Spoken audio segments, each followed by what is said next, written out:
Hey YouTube, what's going on? It is Jax here back with another video. Today, I managed to push the top 130 global with Pekka Bridgespam. I was going to do an hour-long Pekka video, but I really was not having a lot of success with the other variants.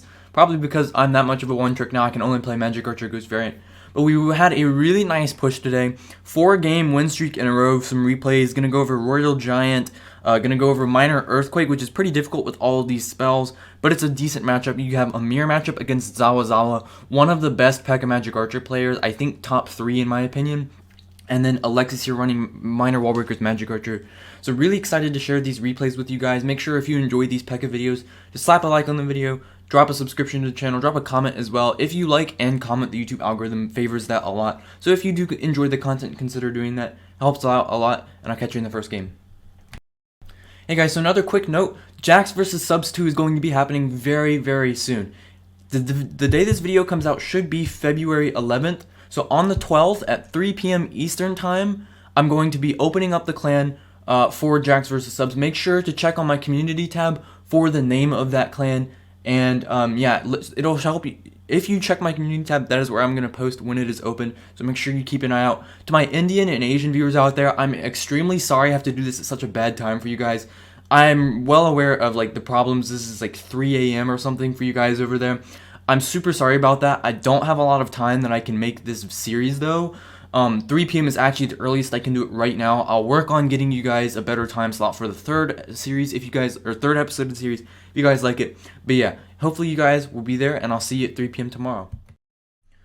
Alright, so we're going to hop right into the first replay here against Shooting Star. So he's running a Minor Earthquake triple spell deck, which is not the most optimal matchup since he can kill my Magic Archer with Arrows Log, Arrows Earthquake, or Earthquake Log. There's a lot of options he has to take out the Magic Archer, which is what I need to do to break through.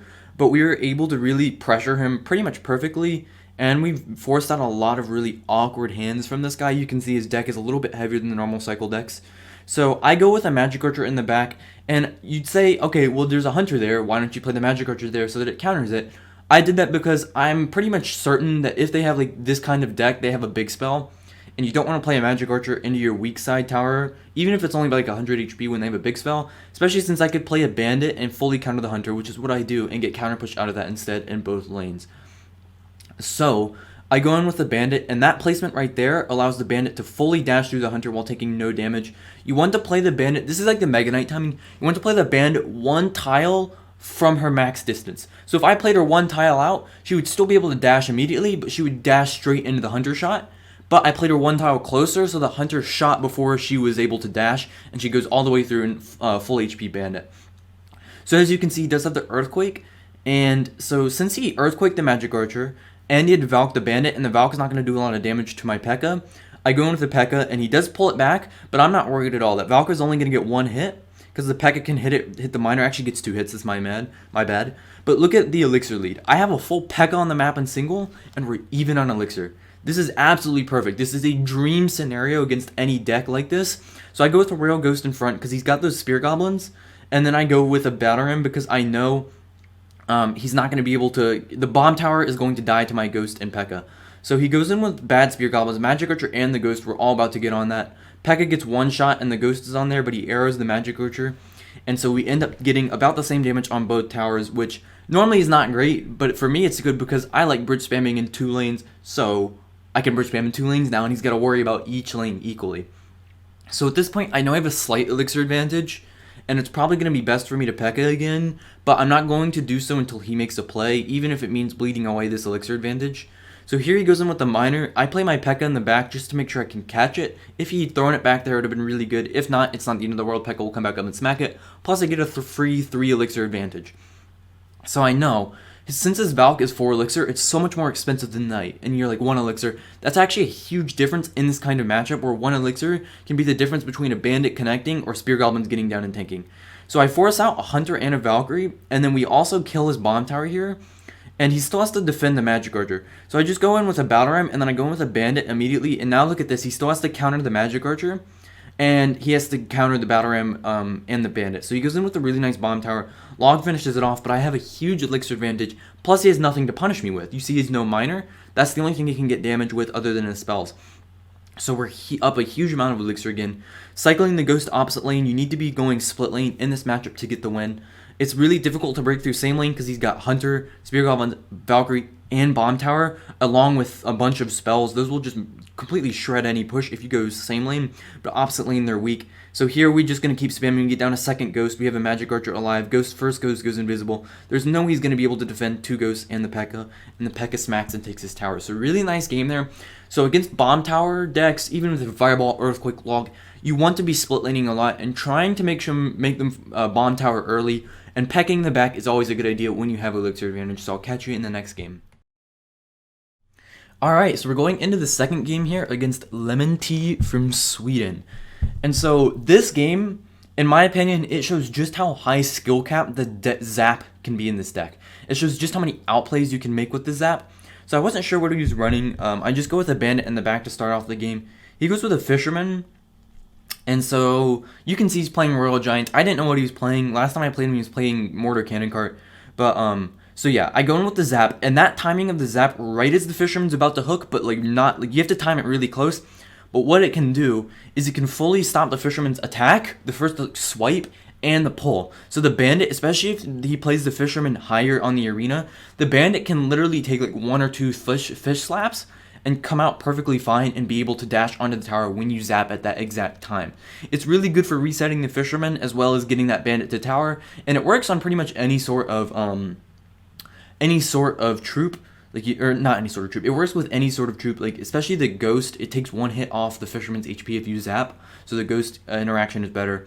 So here I know he's got his Fisherman back in cycle, so I just go with my Bandit, and then I go with an Ewis. I can't play that Pekka. I won't have enough elixir to defend the RG or counter push if I play a Pekka, and if I play the Ewis and the Bandit, his Fisherman can only pull one, and then here, hit him with the pre-zap. Gotta do it to him. High skill plays right there with the pre-zap. I knew he was going to try and pull the Skeletons closer to his King Tower. It's much easier for him to defend with both towers able to hit the Bandit, and the Skeletons would have easily taken it out, so I pre-zap about the area where the Fisherman was, and here I know he's really low on elixir, and he only has a Hunter in cycle. He used his Ewis when I pre-zapped, and then he used his Hunter on my Ghost, and his Fisherman was killed by my Bandit. So I go Battle Ram Bandit. I wasn't sure where he was going to Hunter, so I went in with the Bandit a little prematurely. We give him a lot of Fireball value, but we do get a lot of damage. Again, I'm a split lane threat now. You noticed in the last game that was how it worked, and now in this game that's how it's working too. So I know he doesn't have a Fireball in cycle. He doesn't have it for 4 cards, so I can easily go with the Magic Archer in the back. And here I go with the Pekka. It's always a good idea when you Pekka, or when they have Fisherman in the back, and you have another troop, Ghost, Bandit, Magic Archer, any sort of that, to Pekka the bridge. And I just zap the Fisherman to take that hit off, and now it kills the Ewis in one last shot with the Magic Archer. He gets down to another Fisherman, very well played on his end. I just go in with the Battle Ram, same lane. Try not to give him too much value with any sort of troop in the other lane with the Bandit. And then I screw up a Magic Archer. Pretty poorly played. Oh my goodness, I can't talk. Pretty poorly played on my end there. I say the oops. And again, he goes in with an RG at the bridge. I need to make sure I have 2 troops on the RG so that his Fisherman doesn't just let the RG take my tower. So since I waited so long on the Pekka, we take 3 hits. But look at this counter push. We have a Pekka Ghost already down. He's only got a Fisherman. 10 elixir on my end down on the map compared to his 3 elixir, and we're even. That means I'm up this entire Pekka. Huge. So now I can go in with the Battle Ram Bandit, and I zap again. Another huge play with the zap to get rid of that Fisherman. It's gonna be the biggest way you break through Fishermans. Now we have 2 Ghosts on the map. I go with a Magic Archer just to help kill his Fisherman. The Ghost invisibility lets the Fisherman lock onto the barbs. And so here, since he played that Ewis, Magic Archer plus Bandit shot will kill that Ewis. He's gonna have to Hunter. I was thinking 3 steps ahead here. He had to Hunter, and then I can go in for a Battle Ram. He wouldn't have anything. Both barbs connect. That's Poison Zap, but again, you could see another Zap makes both barbs only take 2 hits to kill the Fisherman. We're able to take the tower. Insanely clean game except for that one defense, and we get a plus 36 off of it, which is really nice. So I'll catch you in the next game. Alright, so my next opponent here is Zawazawa. He's finished, I believe, top 120 on 3 accounts. 1 season, 2 accounts. I can't remember if that was Decade or Zawa, but this guy is really good. He finishes top 200 super consistently, and he's extremely good at the mirror matchups. This guy knows how to play the mirror matchups. Mirror matchup is one of my best matchups, but I can guarantee this guy definitely has mirror matchup as his best matchup too. He's so good at it. I was really nervous coming into this game. So I just cycle my zap. He plays a magic archer. I play a poison on his magic archer. The biggest key in mirror matchups is to never let yourself get down 3 or 4 elixir, because that's basically game over. If I had played a card towards his magic archer and then I poisoned his magic archer, it puts me down 3 elixir, and then he can just go for a Pekka in the back. He doesn't have it, but if he did, go for a Pekka in the back and he'd basically win, because he can go Iwa's Battle Ram, and I'll only be able to afford an Iwa's Battle Ram, and then he can go in for one more troop, which can really throw off the equilibrium of the attack and give him a huge advantage. So taking the even trade, cycling the zap on his tower, I was actually looking away when he played this bandit, so you can see I let it connect and then he come back. Not a great start. I give the oops again, a lot of mistakes coming out here. But here I just go with a magic archer, and look at this, I'm down 3 elixir pretty much, and he's not gonna have to respond to the magic archer. But I couldn't play a ghost because I would just take so much damage on my own tower, and I couldn't afford that. So he goes in with the Pekka, and then I go in with my own Pekka, and notice how I kind of I played my Pekka behind my king. That was to give it as much distance as possible between our Pekkas, so that I would have as much time to recoup elixir. And he knows he's up a lot, so he goes in with the magic archer chip. When the opponent goes in for a Pekka push, Magic Archer Chip is only good when your opponent is down a bunch of elixir. It's not going to get you too much value, it's not going to do too much damage to the Pekka, but it does get a lot of damage. So you need to make sure you're up elixir when you do that, and so you're not leading to overcommits. And so here I go in with the I just don't go in with anything else. I go in with the bandit trying to assassinate the Ews, but he has a really nice battle ram block. And so here my cycle's really awkward, so I just zap his tower. Another zap's high skill play, we get the Pekka hit. He was not expecting that, and we get a decent amount of damage back. This would have been really bad if I didn't get that hit, but we do get that 1000 damage smack back. And yeah, so I know I'm up a slight amount of elixir. I was like, yeah, I'm definitely up a slight amount, but I couldn't really do anything with it with my cycle so awkward. I didn't want to Pekka the back.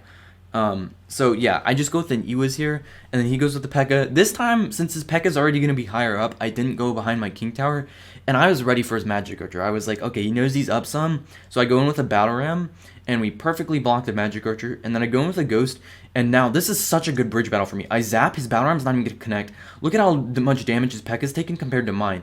So now we have literally a full HP Pekka on the map, and he goes in with a really, really clutch bandit, saves his Iwas, and then he goes in with a Pekka of his own. So I go with a Magic Archer super high, aligning up to kill this Iwas, and our Pekka's going to do so much damage. And now I'm in such a good spot. Look at how little HP his Pekka has. I go in for my own Pekka.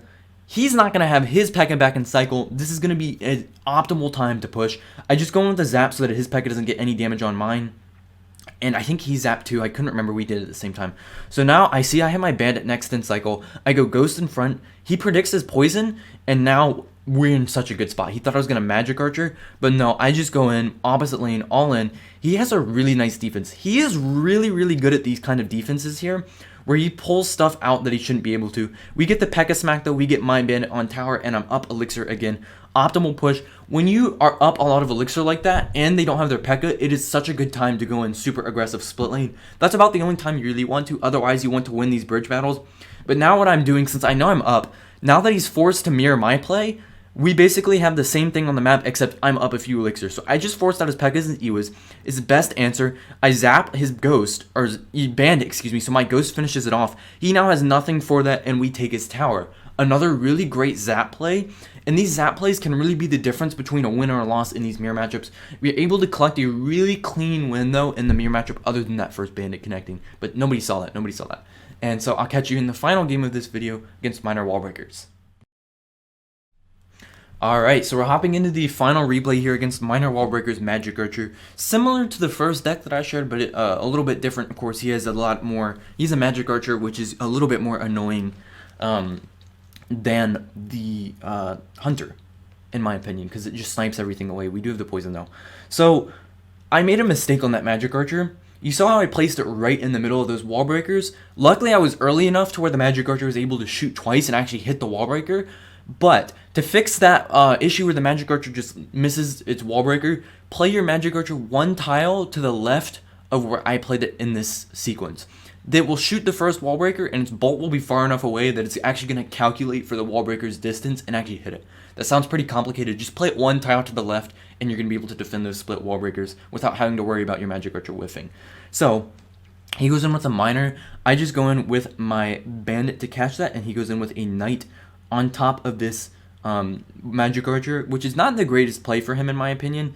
And then he doesn't respond to the bandit. I'm not sure if he knows the bandit interactions, but yeah. So since he doesn't have his knight or miner in cycle, I go in with a battle ram to defend these spear goblins instead of an Ewiz, so that I can save my Ewiz for his wall breakers, and for 2 elixir, this battle ram still has enough HP to connect.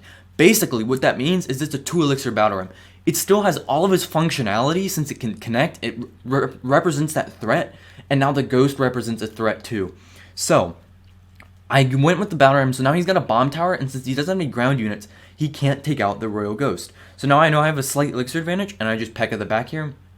And because I know if he punishes me, I have my zap and cycle, I can magic archer his spear goblins. If he goes in minor wall breakers, it's a plus trade for me, and we're going to be set up for a really nice push. So he does go in with the minor wall breakers.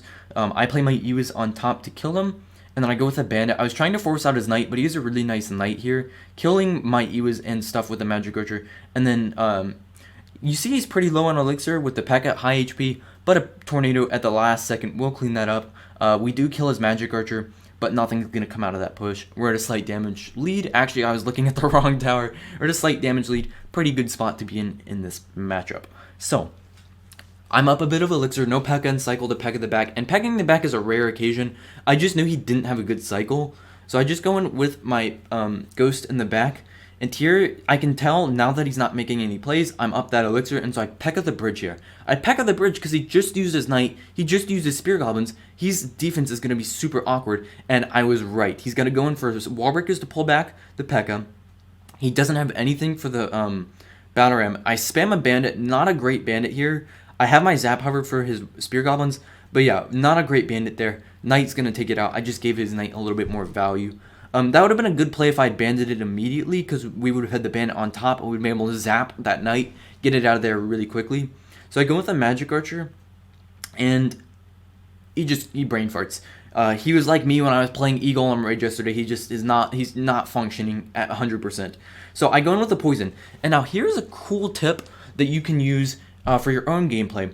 When you get a poison value on a knight, you're not going to just poison a lone knight, but when you get poison value that involves a knight, you have a troop damaging the knight, or even not even just a troop, you have an Ewiz there, you can go in for a bandit dash chain, and it's almost impossible to defend. You can see his knight is perfectly aligned for my bandit to come in and kill it. We get the zap, and we're going to get a huge connection here of over 1,000 damage. I knew since he was poisoning, and I had a ghost, and I had an Ewiz, that knight was going to be overkill dead, and I could go in for that bandit, get the nice bandit dash chain off, and then here I see his knight Pekka so that the ghost doesn't take damage, and then I go in for an Ewiz too. We're setting up a big push. Magic Archer gets a bit of damage, but his bomb tower is played to the point where I can bypass it with a battle ram, and he's going to have to NATO it to make sure the bomb tower is effective. He does NATO it. I zap his spear goblins. I don't even know why I missed that zap, but he goes in for a Magic Archer, and the barb escapes the bomb, and we get 2 hits. Nice, we're getting back in the damage lead. So I cycle a bandit just to preempt his miner, make sure he can't push, and then I go in for a ghost up high. He accidentally predicts me with the knight, but I could Pekka so quickly that the magic archer is going to die due to ghost splash, and now we have a 3-unit counter push on the map with a full HP Pekka. So I don't battle ram in the opposite lane because he's going to have to defend with the bomb tower. He'd be able to pull everything to the middle. I wait until my troops are going to kill the bomb tower. I zap the spear goblins, and that's going to allow the tower to whiff its targeting and get our battle ram on tower, so he has to keep defending that. And then the magic archer is going to be right there to finish it off with the bandit in the opposite lane. Poison, 1 tick, magic archer shot, GG, well played, and a really nice game against minor wall breakers. So hopefully you guys enjoyed this video. This is probably some of the best Pekka gameplay I've had. I'm improving pretty much every season, I believe, in my opinion. And every time I do these pushes, I play much better than when I'm on tilt. So hopefully you guys enjoyed. Hopefully you guys learned a little bit, maybe about using the zap, maybe with that poison tip. Just all over. Hopefully this video helped you guys with your Pekka gameplay, and I'll catch you in the next video.